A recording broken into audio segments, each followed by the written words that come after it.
So hey, hi all, welcome to my channel BitVerse. So today I'll be teaching a very important topic, and I think in most of my design interviews which I have faced as of now, this is a very common question that I have seen. The question is all about sharding. Okay, we call it a sharding. Okay, so generally क्या होता है कि जब system design में हम non NFR की बात करते हैं ना, that is non functional requirements. Okay, non-functional requirements. Then we talk about uh, scalability, availability, latency. Okay, we talk about all these terminologies. So इसमें एक बहुत important concept आता है scalability का. I think already I have discussed on my last videos about horizontal and vertical scaling. On this video, basically I'll be discussing more on horizontal scaling. Okay, so in horizontal scaling we have a very important term that is called database sharding. ठीक है, नाम थोड़ा अजीब लग रहा होगा but यही है, शार्डिंग बोलते हैं इसको. ठीक है, सो क्या होता है database sharding? First of all समझते हैं कि why we need a database sharding, क्यों शार्डिंग करने की जरूरत है. ठीक है, मानो तुम्हारे पास एक क्लाइंट था, ठीक है, और वो एक इसके पास एक एपीआई सर्वर था, है ना. ये जो एपीआई सर्वर है एक डीबी से डेटा उठा रहा है. ठीक है, अब ये डीबी पकड़ लो, एक कोई नॉर्मल पोस्टग्रे तुम ले लो, एसक्यूएल है, उससे उठा रहा है, डेटा फेच कर रहा है. ठीक है ना. सो अभी क्या, पहले राइट्स जो थी वो 100 राइट्स पर सेकेंड थी. अब मान लो अभी तक तो सही चल रहा है, all good, no issue, all fine, people are happy, customers are happy, all good ना. अब क्या हो गया, अब मान लो 1000 राइट पर सेकंड हो गए. ठीक है, इन दैट केस क्या होगा, इसकी इश्यूज होने लगेंगे. क्या हो जाएगी, लेटेंसी इश्यूज आएंगे, स्केलेबिलिटी की इश्यूज आएंगी, हो सकता है डाउन टाइम भी हो जाए, मतलब क्रैश कर जाए, ये भी हो सकता है. I am sorry for my handwriting, please be with me for some time. So ये सब हो सकता है, राइट. सो इसका सोल्यूशन क्या है कि या तो आप एक get a read replica of it. Read replica मतलब सेम थिंग, इसमें अगर एक्स डेटा है इसमें भी एक्स डेटा है, and both the DBs are of same thing, same compatibility है, तो we call this as a read replica बोलते हैं. ओके, सो क्या हो रहा है कि अब जो डेटा मेरे पास अब 1000 आ रही थी ना, अब 500 इसमें चली गई, 500 इसमें चली गई, तो क्या हुआ, डेटा डिवाइड हो गया, मतलब दोनों में. तो थोड़ी हमें बैंडविड्थ मिली, तो पर टीबी में जो प्रेशर था वो कम हो गया, the number of rights reduced. So this is one way of scaling it. Okay, so this is what is called horizontal scaling. ठीक है, दैट इज जब हम कहते हैं कि हम अपना डीबी बढ़ा देंगे, हम अपना डेटाबेस बढ़ा देंगे. ठीक है ना. सो अब sharding is basically that, how do we increase the DB कैसे बढ़ाते हैं, उसके उसके ऊपर ये टॉपिक है, database sharding. So first let us understand what are different types of sharding is all about. First is range sharding. ठीक है, इसको बोलते हैं रेंज शार्डिंग. तो रेंज शार्डिंग क्या होता है, मान लो मेरे पास एक रिकॉर्ड है, नंबर 1 पे बिट्टू है, नंबर 2 पे वी हैव करण. ठीक है, number 3 we have let's say Himanshu.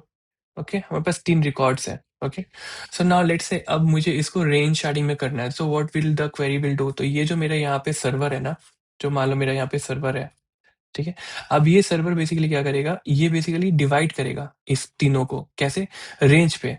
ये क्या बोलेगा कि whatever name comes from A to L, please give it on this TV, इस टीवी में डाल दो. Whatever name comes from M to R, वो इस टीवी में जाएगा, और whatever name comes to Z, वो इस टीवी में जाएगा. ठीक है, सो अब क्या हो गया, तो यहाँ पे बी आ गया, ठीक है, कि यहाँ पे आ गया, एच पी यहीं पे आ गया. ठीक है, तो दिस इज मतलब डिवाइड कर लिया, मतलब बेसिकली डिवाइड कर चला गया. ठीक है, डेटा आ गया. सो अब क्या हो रहा है, अब मान लो फिर बी से बहुत नाम आ गए, मान लो बी से और बी से बिपाशा आ गई. ठीक है, बी से फिर भानु आ गया, बी से फिर भुवनेश आ गया, ऐसे बहुत सारे आ गए. तो क्या अब सारे नाम इधर ही आते गए, right, because we have a range के लिए हमने डिवाइड की थी. All name start coming in this DB. तो क्या हो जाएगा, those other two DBs are still on a lower usage, पर एक डीबी को मेरे को मैक्सिमम यूसेज हो रहा है. तो क्या हो सकता है, डाउन टाइम हो सकता है इसके लिए, या क्रैश कर जाए, हो सकता है, right. So range sharding is good but shorter shorter data के लिए, ज्यादा डेटा के लिए नहीं. अगर हमारे पास वेराइटीज ऑफ डेटा है और अगर उनमें जो रिपीटेशन है वो अगर ज्यादा हो सकते हैं, तो then we are not gonna use a range sharding, because it can cause downtime let going forward. ठीक है, तो एक तो ये हो गई. दूसरी कौन सी शार्डिंग है, दूसरी sharding we call it as a dictionary sharding. ठीक है, डिक्शनरी में शार्डिंग कर रहे हैं. ठीक है, डिक्शनरी शार्डिंग मतलब क्या होता है कि हम जो भी शार्डिंग करेंगे, ठीक है. Okay, before understanding all this different types of sharding, one very important thing that I miss to say is, sharding basically हमारे की होता है, देयर इज अ शार्डेड की. उस की को यूज करके हम शार्डिंग करते हैं. ठीक है, अब वो की हमारे ऊपर में, it can be your ID, it can be your name, it can be your profession, whatever it can be. We have to be very sure कि whatever key we are taking it as a shard के लिए हम लोग use कर रहे हैं, it has to be cardinal होना चाहिए, यूनिक होना चाहिए, ठीक है? और और उसकी वजह से मल्टीपल एलिमेंट्स का नहीं होना चाहिए, मतलब मल्टीपल मल्टीपल हिट्स नहीं होनी चाहिए। ये हमें ध्यान रखना होगा whenever we are choosing a key, ठीक है? तो what we can do, dictionary sharding क्या होता है? अब डिक्शनरी शेडिंग बेसिकली ये बोल रहा है कि डिक्शनरी में मेरा एक लुकअप टेबल रहेगा, ठीक है? एक लुकअप टेबल होगा। तो लुकअप टेबल में क्या बोल दिया गया है कि जो भी 1 से लेके मान लो 20 तक आ रहे हैं, ये सब रेड वाले में जाएँगे।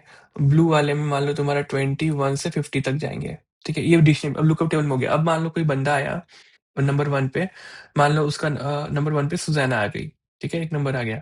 तो ये सुज़ैना जो है वो नंबर 1 है। अब नंबर 2 पे मान लो यहाँ पे हर्ष आ गया, ठीक है? हर्ष is the number 2।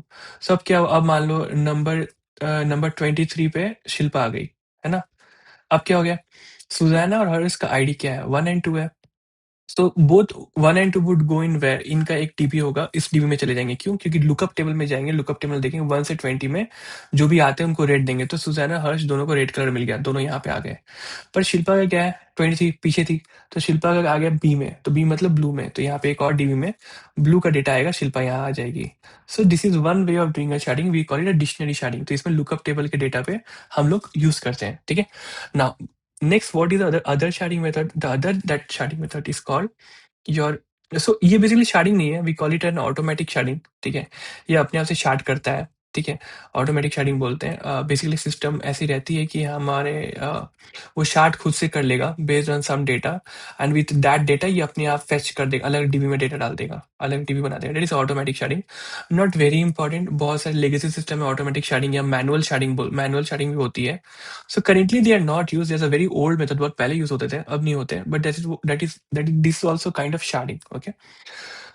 Now, coming to the fourth sharding, the fourth sharding method is called as your hashing sharding, ठीक है?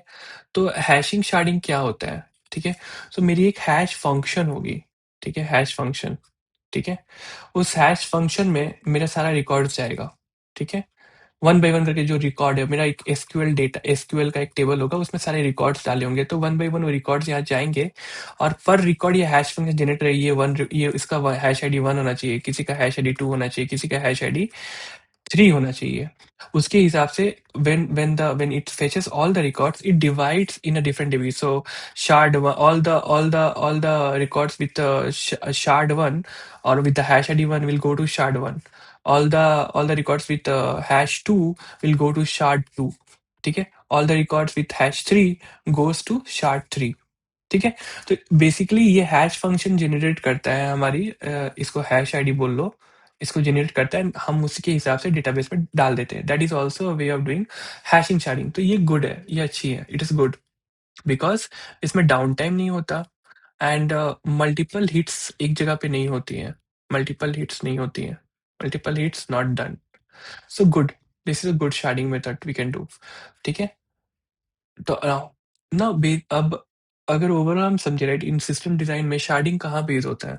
सो हमेशा जब भी आप कोई भी सिस्टम डिजाइन करोगे, राइट, तो वहाँ पे आप जनरली एक डीबी यूज करोगे, ठीक है? तो आप एक वर्टिकल डीबी भी ले सकते हो या आप हॉरिजॉन्टली बहुत सारे डीबी ले सकते हो। अब इसमें क्या होता है, जब आप हॉरिजॉन्टल डीबी ले रहे हो, राइट, तो इस पर डीबी आपकी कैसे डेटा रहेगी, how will you partition the data, उस पे क्वेश्चंस आते हैं, ठीक है? पार्ट डेटा कैसे पार्टीशन करोगे, सेम रीड रेप्लिका रखोगे, रीड रेप्लिका कितने होंगे, how many read replicas? So all that are help with the help of database sharding, sharding से हम वो सारे सॉल्व करते हैं। नाउ अब लेके चलो कि व्हाट इज द बेनिफिट, मतलब best benefit of sharding is what, it depends on the design, ठीक है? हमारे डिजाइन के ऊपर है कि विच की we make it as a sharding की, ठीक है? जिसके बेसिस पे हम शार्ड करेंगे ना, जो वैल्यू को देख के हम शार्ड करेंगे वो कौन सी की होगी, तो वो चूज करना बहुत इंपॉर्टेंट है। वो कार्डिनल होना चाहिए, मतलब सिंगल होना चाहिए, यूनिक होना चाहिए, ज्यादा डिस्टिंग्विश नहीं रहना चाहिए। मतलब if it is like true false अगर ऐसा है तो हम इजीली शार्ट कर पाएंगे, दो डेटा पे या तो ट्रू होगा या तो फॉल्स होगा। बट वो ऐसा है, ट्रू फॉल्स भी हो सकता है, फॉल्स ट्रू भी हो सकता है, सो क्या हो गया, मल्टीपल हम बना रहे हैं, तो वो सब नहीं होनी चाहिए की। सो ये हमें देखना होगा कि when we talk about database sharding, किसको की पकड़ के चलते हैं, सो उस की के हिसाब से हम शार्डिंग करेंगे। तो हमारे लिए जितना अच्छा की we choose it for sharding उतना बेटर होगा। सो हैश फंक्शन जब हम बात करते हैं तो there are many hash function that we use to create, one is MD five, ठीक है? ये सब हैश फंक्शन है जो आपको की बनाने में, जो शार्डिंग की होती है उसको बनाने में हेल्प करती है, ठीक है? Now also when we say that ये शार्डिंग हो रही है, एक डीबी है, तो डीबी ये कहाँ पे, ये एक नोड पे है, एक पर्टिकुलर नोड एक डीबी को हैंडल किया, ये भी एक नोड है, ठीक है? एक और डीबी पकड़ लो तो ये भी एक नोड है। इसका मतलब क्या है? ये इंडिपेंडेंट है, ठीक है? This they are not dependent on each other, ये कुछ भी कर सकता है। Shard A can do anything, is not dependent on shard B data, shard B can do anything, not dependent on shard C data. They are independent, but what is common for all of them, इनकी जो physical schema होगी ना, जो logical schema होगी, logical schema that will be same, same रहेगा। Logical बोल लो या physical schema बोल लो, ये तीनों के लिए सेम रहेगा। इसको इसको तुम नहीं टच कर सकते, बट हाँ इंडिविजुअली ये सब इंडिपेंडेंट है and they work independent, not dependent on each other. So yeah, this is all about sharding. Also, we have one important topic that is called partitioning. Okay, मैं उसको भी इसमें कंप्लीट कर देता हूँ। सो पार्टीशनिंग क्या होती है कि मान लो मेरे पास DB1 है, एक DB है, ठीक है? अगर इस DB में मेरा X डेटा है, इसमें भी X डेटा है। बेसिकली हमने क्या किया कि ये मेरा मेन DB है, ठीक है? प्राइमरी DB है और ये जो DB है मेरा रीड रेप्लिका है, ठीक है? We call it as a read replica. So this is so दोनों में सेम डेटा है, बट क्या हुआ, कुछ राइट्स इसमें चले गए, कुछ राइट्स इसमें चले गए, डेटा सेम है। सो लेकिन क्या हो गया, प्रेशर कम हो गया ना, because the number of reads जो हो रहे थे वो डिवाइड हो गए अब। सो ये होगी, इसको बोलते हैं शार्डिंग, ठीक है? मतलब हमने डेटाबेस को डिवाइड किया, डेटा दोनों में सेम है। पार्टिशनिंग जब हम बात करते हैं तो partitioning is all about the data, वो जो डेटा है दैट इज़ एक्स, उसको, तो मान लो इस वाले डीबी में मेरा एक्स डेटा है, इस वाले डीबी में मेरा वाई डेटा है। समझ में आ रहा है? तो क्या हो गया, मतलब दोनों में डेटा अलग-अलग, हमने डेटा को पार्टीशन कर दिया। मान लो मेरे पास 200 जीबी का डेटा था, मैंने इसको 5 जीबी, फिर 50 जीबी, 100 जीबी ऐसे तोड़ दिया, ठीक है? डेटा को तोड़ दिया। तो अब क्या, ये डीबी मेरा जो है, ये जो है मेरा डेटा है, राइट? डेटा अलग-अलग तोड़ दिया मैंने। तो इसको बोलते हैं पार्टीशनिंग, यहाँ पे डेटा को मैं तोड़ रहा हूँ, बट अगर मैं डीबी को डिवाइड कर रहा हूँ, it's called sharding. Hope this makes clear on you what is sharding is all about and how we talk about sharding when we talk about system design. In case if you like my channel, please do subscribe, please do like my channel and also share with your friends and do comment if there's something you want to ask to me. Keep learning and keep growing. Thank you. Bye bye.